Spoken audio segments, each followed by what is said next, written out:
So I've been studying the early medieval period and Viking culture in particular my whole academic life, and I've lectured on it, taught on it, and I've written children's books where the main character is a girl, female Viking warrior. And the men going a Viking, in case you wondered where the word came from, it's not a noun or a group. They go a Viking, it's an activity. And to go a Viking is to go away in the spring, summer months when the seas are passable and to get anything you can get.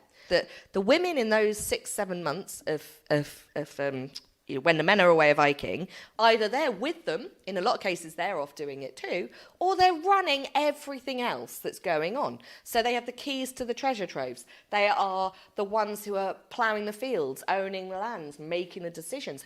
And, of course, if they're assaulted, they're going to fight. We have this assumption that women are still the second sex. How do we still lean into that? How do we still think we are the weaker sex, that we can't fight?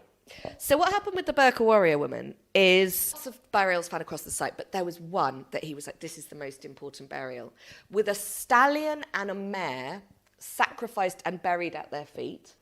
Around them, a full armoury of weapons.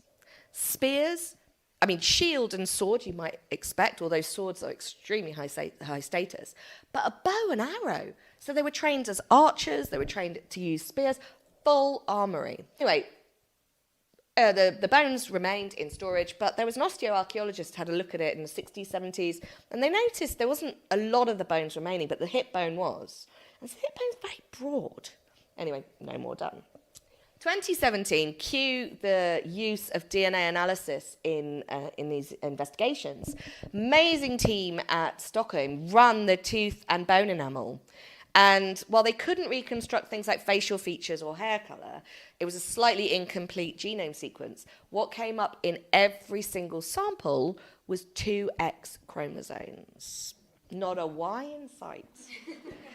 Birka warrior was Birka warrior woman.